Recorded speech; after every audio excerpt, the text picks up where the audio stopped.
They were dispatched into the outer darkness upon that first day of exile, there to ravage the foes of mankind until their final atonement. Their Forgotten One gave them remit unbound, to set about the traitor, the alien, and the renegade without mercy, and to harrow them in their places of strength. So began their long hunt. They hunt still. The Carcharodons, also known as the Carcharodons Astra in High Gothic and sometimes as the Space Sharks in Low Gothic, is a loyalist space marine chapter of an unknown founding, though it has been alleged to be either an ancient chapter born as early as the Second Founding, or a relatively new chapter raised during the 23rd Founding. The Carcharodons is an alleged successor chapter of the Raven Guard, though this remains unconfirmed. They participated in the latter stages of the Badab War, returning from the outer void to punish those they saw as traitors to the Imperium of Man and the Emperor. The Carcharodons have always been a fleet-based chapter, following the far rarer nomad predation pattern rather than the more common crusading pattern adopted by countless other mobile space marine chapters. In recompense for their role in the Badab War, and with the tacit agreement of the Firehawks, the new masters of the Mantis Warriors chapter's territory in the Endymion cluster, the Carcharodons receive permission to harvest new recruits from this promising group of feral and feudal worlds of the Maelstrom Zone. Ransacking the Mantis Warriors' hidden armories and bases, the Carcharodons then departed from the Ultima Segmentum, embarking again on their solitary crusade. However, since the creation of the Great Rift and the start of the Era Indomitus, the Carcharodons have been granted the Mantis Warriors' former homeworld of Utheka to do with as they please. The Carcharodons may actually be the same chapter as the Space Sharks.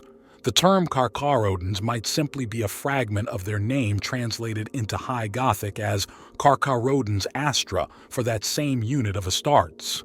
The founding of this Space Marine chapter remains shrouded in the mists of long-lost antiquity, thousands of standard years in the past, though it has been stated in Imperial and chapter records that the Carcharodons have been serving the Void Father, the Emperor, for 10 standard millennia.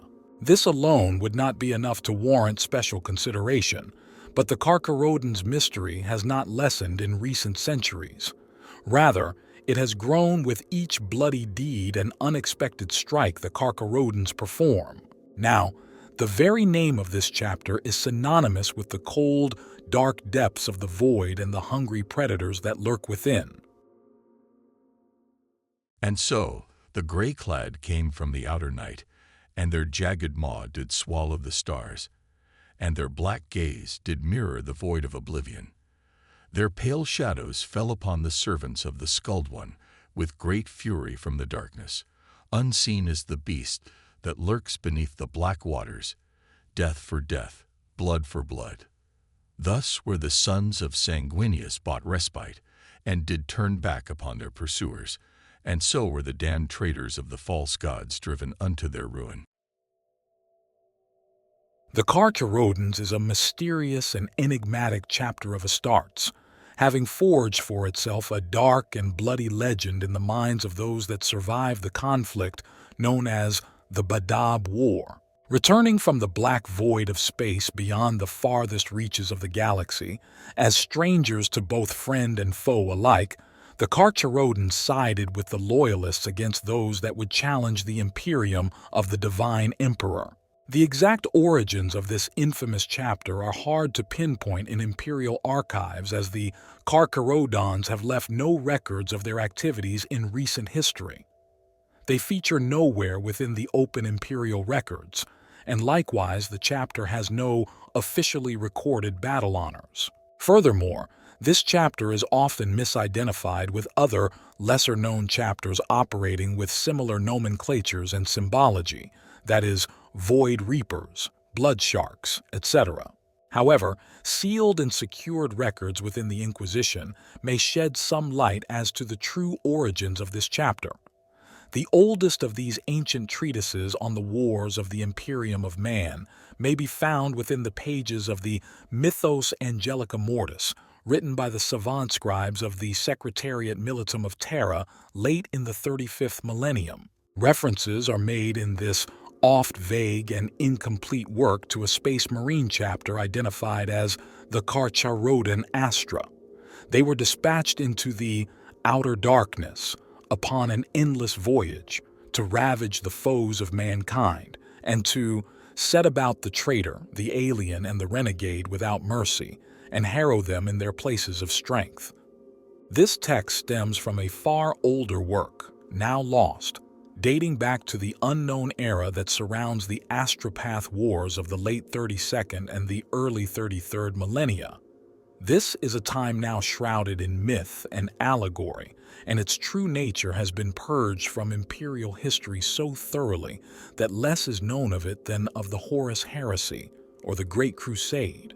Other records give this chapter variations in name or title, such as the Space Sharks, but all the accounts are consistent on certain similarities of iconography and operation, and in their description of the Carcharodons' bestial but calculated savagery in combat.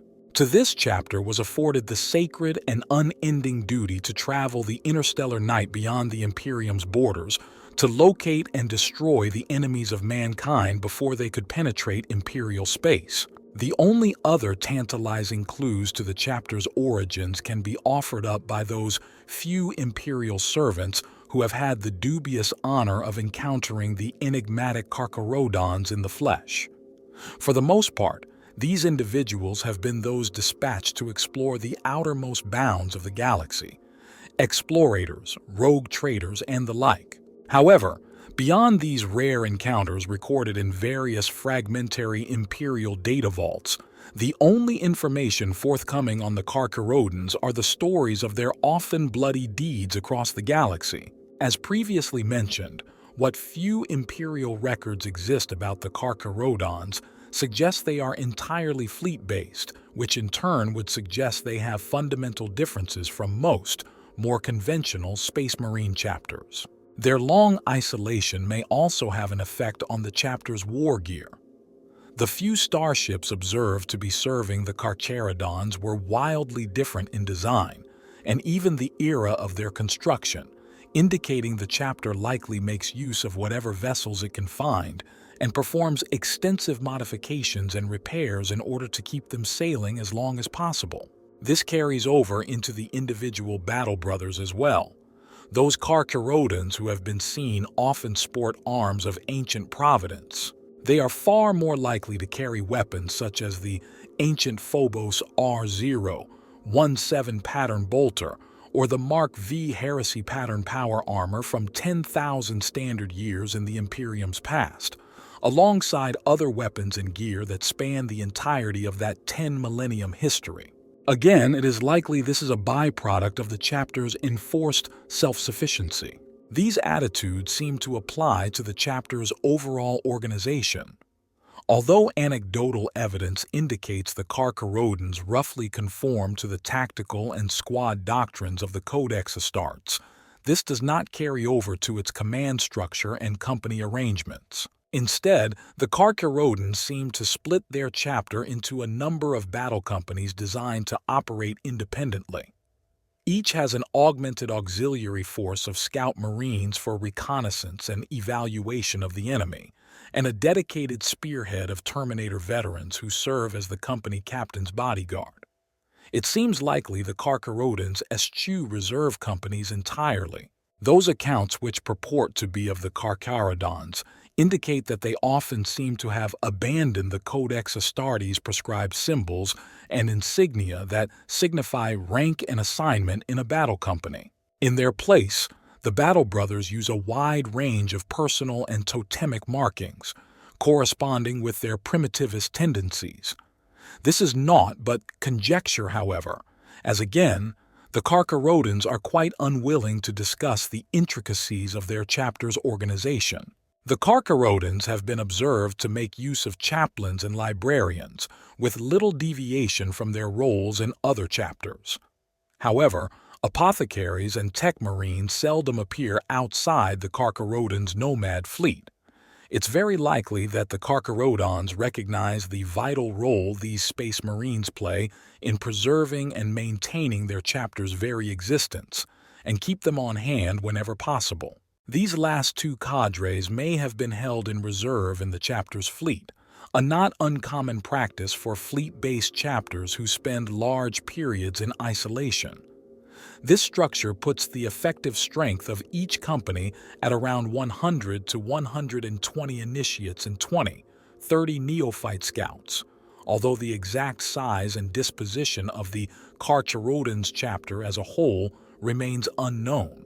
Only a few intelligible accounts of the Carcharodons exist that tell of the chapter's very disciplined order of deployment and battle, despite the evidence from casual observers that they are a barbarous and savage chapter in nature. Their tactical deployments and use of shock assault tactics is highly reminiscent of the Black Templars. Although these chapters are diametrically opposed in character and culture, they both tend to display an overriding desire to close with the enemy and shatter their foes in bloody personal combat.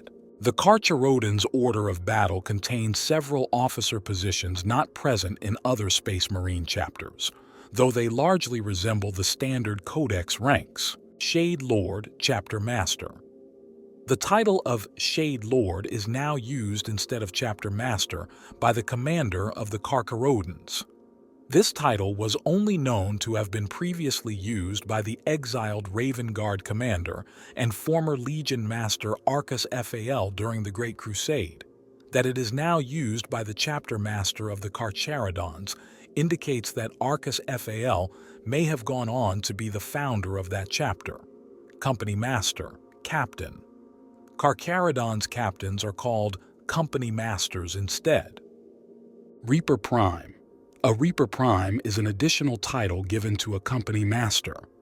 Beyond the captaincy of their own company, it is their job to ensure the chapter is constantly supplied with fresh aspirants, normally achieved during the Red Tithes, when the chapter's edicts of exile permitted it to descend on an imperial world to harvest the population for chapter serfs and potential aspirants. Harvester Prime. A Harvester Prime is an additional title that is also given to a company master. It is their duty to seek out archaeotech and lost technology on the isolated worlds that lie in the outer dark. This acquisition of technology is achieved during a so-called Grey Tithe and traded to the tech priests of Mars for Astartes, arms and equipment, per the chapter's ancient pact with the Adeptus Mechanicus. Strike Leader, Sergeant, and Void Brother, Battle Brother. It is the duty of a Carcharodon's Reaper Prime, beyond the duties of the captaincy of their company, to ensure that the chapter is constantly supplied with fresh aspirants. This was normally achieved during the so-called Red Tithes, when the chapter's edicts of exile permitted it to descend on an imperial world and harvest the population. The vast majority of those taken would go on to become slaves and serf laborers in the chapter's great fleet, providing the means by which the Carcharodons Astra could continue to function in exile. Those of the right age and temperament, however, would undertake the trials. Few would survive to become 10th Company initiates. The degree of attrition during the induction process was higher even than that of most Space Marine chapters, but it was the unavoidable legacy of the Carcharodons' unique nature. The Tithes, however, are not the only means of recruitment. During times of desperation, the chapter had recourse to another brotherhood, one that, like the Carcharodons, had chosen the path of exile, the Ashen Claws. During the darkness of the Horus, heresy, not all of the Legiones Astartes had cast in their lot with either the Emperor or the traitor Horus. The Ashen Claws, formerly the Raven Guard Legion's 18th chapter, had despaired at the chaos engulfing the galaxy, and their own Primarch's disgust at their past slaver practices. They had turned against both the Imperium and the forces of chaos, unleashing devastation on the Night Lords and their home sector of Nostromo. Afterwards, they had slipped away, disappearing from both Imperial space and those records that survived the heresy's carnage. Few now living know they still exist, let alone where they made their home. The Carcharodons Astra are among those few. However, when dealing with these outcasts, the Carcharodons have to step lightly, for negotiations with such renegades are tricky at best, and at worst, often result in bloodshed. The Carcharodons only deal with their renegade brethren in the most dire of circumstances, especially when their own numbers have grown too thin to be replenished by the red tithes. This is a direct result of sustaining too many casualties at a rate that cannot be replaced due to the Carcharodons' never-ending war in the deeps, and they cannot increase their rate of recruitment without compromising the induction process or dedicating extra companies to the tithes. War materiel is the currency the Carcharodons have to pay for their harvest of flesh, but dealing with their erstwhile brethren is a dubious undertaking, for Atargatis is a dangerous place. The Ashen Claws do not treat the Carcharodons with the respect they deserve. The Ashen Claws master will often try to provoke the senior officer of the Carcharodons sent to deal with them, taunting, setting the Carcharodons' representatives against each other, seeking to cause them to act rashly, so that their hand in the negotiations will be weakened. It is the duty of a Carcharodon's Harvester Prime, beyond the duties of the captaincy of their company, to ensure that the chapter is constantly supplied with arms and equipment. They are also responsible for seeking out ancient archaeotech on long-lost worlds that lie within the vast void of the Outer Dark. This acquisition of technology is known as a Grey Tithe.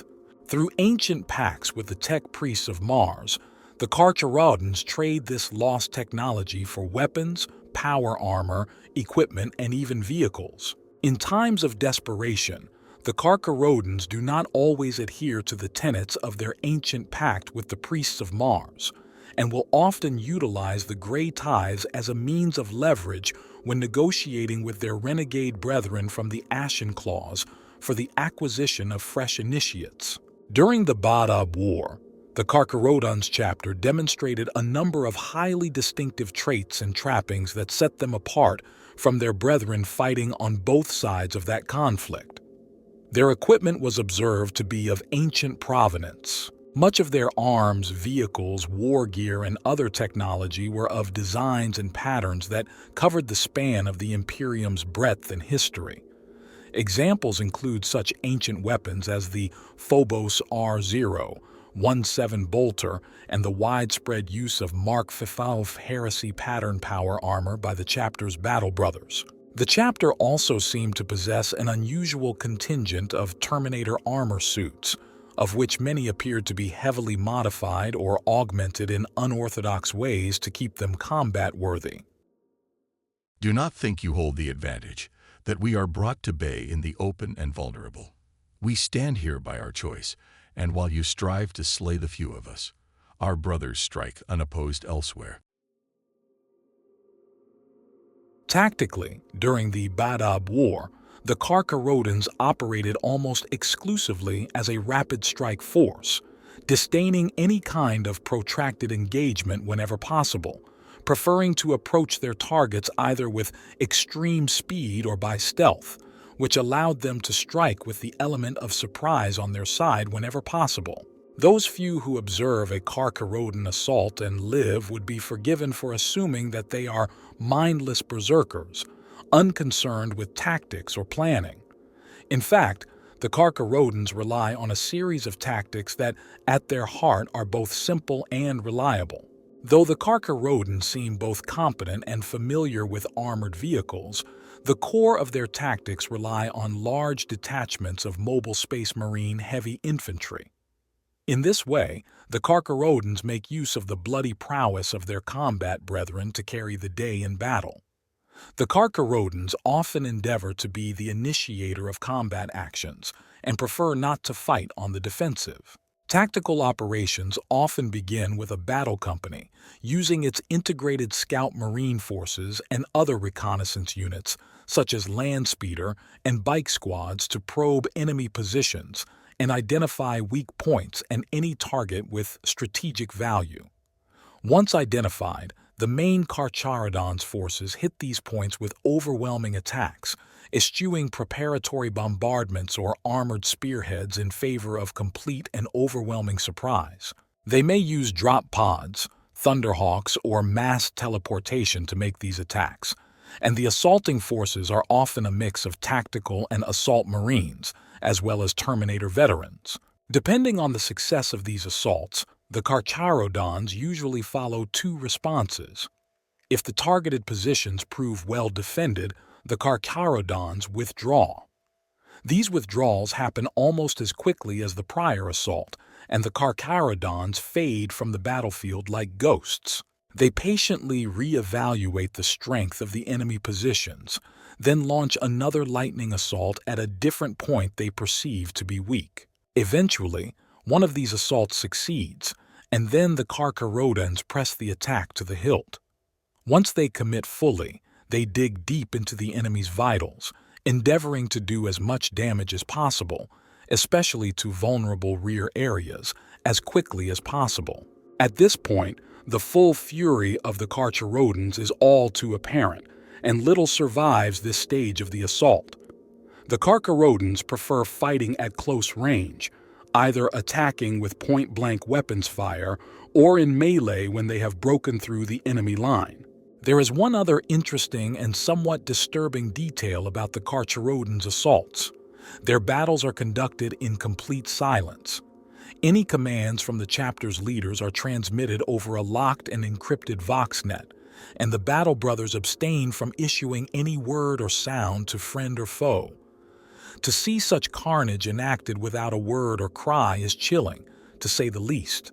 When undergoing boarding operations during ship-to-ship void battles, the Carcharodons are known to employ an ancient and crude but unique weapon known as Ursus claws, large barbed lances that are the size of smaller escort ships in their own right.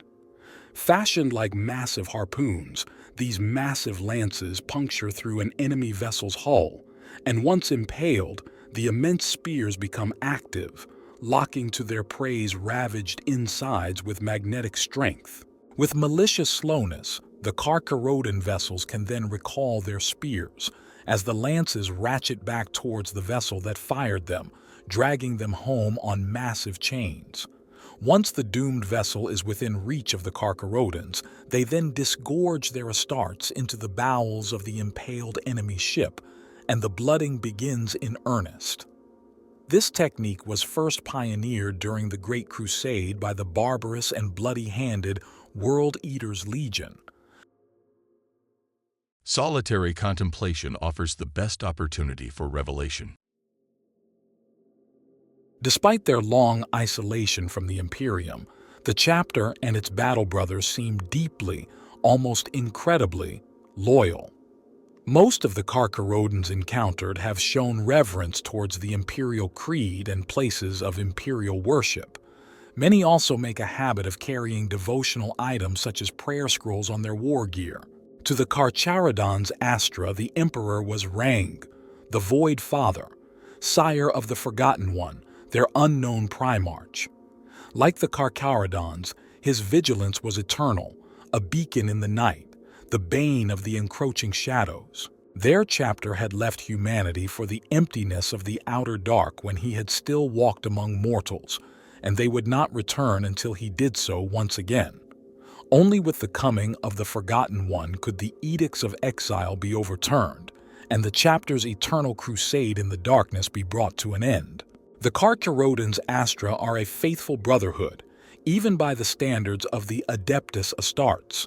Their creed is an old one, older than the superstitions and misbeliefs of the current imperial cult. Theirs is not some blind faith based on hollow praise and lavish donations. Their memories of the Emperor are of a living, breathing Titan, and Terra is far more to them than some distant hub of galaxy-spanning bureaucracy. Their connection to it is ancient and primal. It has sustained their loyalty and their determination for 10,000 standard years, amidst the loneliness of the outer dark. When they had first been banished, None had expected them to survive, let alone remain united as a chapter. But survive they did, their disparate heritage bound by their faith in him on old Earth. Nothing could shake that. Many Carcharodons battle brothers carry abstract scrimshaw talismans, or decorate their armor with intricate and abstract line work. These talismans, etchings, and traceries often depict highly stylized images of fanged maws, death's heads, oceanic predators, and the like. This primitivism likely evolved as part of the chapter's unique and impenetrable culture over millennia of isolation. The Carcharodons also hold great respect for the chapter's war gear, for it is forbidden for a lower-ranked Void Brother or chapter serf to lay even a finger upon the war gear of a higher-ranked Astartes. This taboo is referred to by the chapter's battle brothers as tapu. However, all this stands in contrast to the savagery they show to their foes. Merciless is perhaps the best descriptor for the Carcharodons in combat, but even that does not describe the depths of blood-soaked slaughter to which they are willing to descend. They fight with a wild abandon that could make even the most impetuous space wolf's bloodclaw take pause, and do not ask for or grant mercy to their opponents beyond a quick, though seldom clean, death. In a way, they seem to see the universe very much in terms of black and white, enemy and ally. Anyone who stands against the Imperium for whatever reason can only expect a brutal demise at the hands of the Carcharodons. We are the protectors of humanity and its judges. When the shadows strike, we strike back. From the outer dark we come, and into its depths we shall return. The black sea beyond the stars calls to us. The fragmentary records of the Carcharodons indicate that the chapter has no set homeworld. This is not uncommon for Space Marine chapters. The renowned Black Templars chapter, for example, operates solely from its substantial war fleet as part of a perpetual Imperial crusade. However, the Carcharodons do not appear to follow the Crusade chapter pattern of operations, relying instead on a much rarer operational strategy known as the Nomad Predation pattern. The Nomad Predation pattern evolved in use by Space Marine chapters and certain rogue trader fleets operating beyond the Imperium's boundaries for extended periods of time. It refers to an entirely self-contained force that can sustain itself without any Imperial support whatsoever. A Nomad Predation fleet may contain as many support vessels as true warships, or it may contain void ships capable of both combat and maintenance repairs. This second possibility may be more likely in the case of the Carcharodons. Given the bellicose chapter's propensity for combat, it seems unlikely they would tolerate vessels in their fleet's ranks that could not hold their own on the battle line. A Nomad Predation fleet voyages endlessly, pausing only to identify and engage its foes. It must choose its targets carefully, selecting those within its means to destroy without threatening the fleet's viability as a fighting force. Once it selects the appropriate victims, it can descend upon them quickly and savagely, engaging and destroying potential threats or launching spoiling attacks against foes too large to attack in force. The fleet obtains resources from the vanquished foe before vanishing, safe from any potential retaliation. Though one cannot be certain that this is the means by which the Carcharodons operate, the tactics do seem to perfectly fit their observed behavior. If this is the case, the Carcharodons most likely replenish their ranks in the same manner as other chapters that follow the Nomad Predation pattern. Namely, they cull potential initiates from amongst the young of the survivors of their assaults, provided those survivors are human and free of the corrupting influence of the warp. This culling for potential aspirants is known amongst the Carcharodons as a red tithe. These initiates must be subjected to intensive hypno-conditioning and other harsh procedures designed to strip away any past loyalty, replacing it with the will and attitudes of the Carcharodons. If they successfully pass their induction trials, initial surgery, and indoctrination, These initiates become Scout Marines. When not training with their fellow scouts in the 10th Company, oftentimes they will be attached to one of the chapter's 9 battle company commands in order to gain combat experience. After being bloodied in battle over the course of a solar decade or more, they will begin to earn their first exile markings, jagged tattoos that often spiral in loops up their bared forearms and across their pale, shaved scalps. When they are on the cusp of becoming full members of the chapter, they will eventually leave behind the number designations all scouts are known by in favor of a true void name, swapping their gray carapace plates and black multi-weave fatigues for the coveted power armor of a full void brother, battle brother. Nobody knows what Primarch's gene seed led to the creation of the Carcharodons. Opportunities to study the organs involved have been exceedingly rare, and the Carcharodons themselves are singularly unhelpful in this regard. The only clues to their origin that the Death Watch have are from a gene seed extraction performed on a slain battle brother, recovered from a massacre site. The body was purportedly from the Carcharodons. The apothecary who performed the extraction later noted that the gene seed seemed untainted, if subject to some long-term degradation. More interestingly, the gene seed bore several genetic markers reminiscent of the Raven Guard bloodline. These markers are uncommon, and a link to the Raven Guard would explain several other details about the Carcharodons as well. The appearance of all Carcharodons shares some singular details. They all have grayish pale skin with an almost death-like pallor. Some of the most venerable and ancient Carcharodons have liquid black eyes, without iris or sclera. Beyond this, however, there are no common phenotypes amongst encountered Carcharodons. This suggests that the Carcharodons do recruit from a wide variety of sources, and that their skin color and eye mutation is a result of their gene seed's alterations of their phenotype. These traits are similar to some of the physical traits of the Raven Guard. However, even if the chapter does count Corvus Corax as its progenitor, many standard millennia of genetic drift will have likely created distinct differences. When traveling in the void, most Carcharodon's void brothers sleep in individual cryotanks. It is how the chapter's battle brothers spend a great deal of time in void space. Existing in the lifeless dark beyond the stars is no easy thing. The Carcharodons Astra have been roaming it for 10 standard millennia, cut off from all contact with the wider Imperium. The normal avenues for recuperation and replenishment utilized by other Space Marine chapters are rarely open to them. The suspended hibernation afforded by the cryotanks provides the chapter with a method of rest between combat operations and training cycles, and helps preserve its strength. Typically, it is the younger brethren and initiates who utilize the tanks the most, overcoming deep void sickness through the meditational activities of their newly implanted Sus-on membrane. Older Carcharodons usually find it increasingly difficult to rest, even through the longer voyages. It is said that the eldest of their kind haven't used the tanks for Terran centuries. Though not officially confirmed, it is implied throughout various sources that the Carcharodons are likely a successor chapter of the first founding Raven Guard Legion.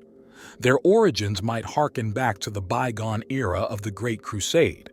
At the time, the so-called Shade Lord Arcus Fal was the Terran-born Legion Master of the Disnixed Legion before they were united with their long-lost Primarch Corvus Corax on the World of Deliverance. Once given command of his legion, Corax began to impose the style of war he had perfected upon Lycaeus over that which had defined the Zenixth Legion of old, particularly by purging the more cold-blooded ways of the Terran Xeric tribes which had once defined the Legion culture after its founding on the throne world. The Legion had so often served as oppression, repression, and occupation forces that Corax saw in some of the Terran members of his Legion something akin to the slavers of Lycaeus. Several of the Legion's highest-ranking officers were displaced or reassigned to non-command roles, including the Shade Lord Arcus Fal, who had commanded the Zenix Legion for 3 solar decades before the coming of the Raven Lord. Under the Primarch's guidance, distilled into a series of battle mantras, the Raven Guard developed their skills to preternatural levels. A small number of mostly Terrans of the Legion of old had been assigned to many of these posts beyond the fringes of the Imperium, some in independent nomad fleets, others attached to various rogue traders militum or other so-called lone wolves. One of these fleets was in fact led by the Legion's former commanding officer, Arcas Fal, on the direct order of the Primarch when Corax took over the Raven Guard. What became of the Shade Lord, his fleet and the other elements may never be known, and the fact that Corax appeared to have made no effort to recall them suggests they were considered a body apart from the bulk of the Zenix Legion. In game terms, this story appears to be a veiled attempt by Forge World to more or less reveal that the Carcharodons are, in fact, Raven Guard in origin, through both their appearance and the brutality that the original, ancient Terran-born Astartes of that legion displayed.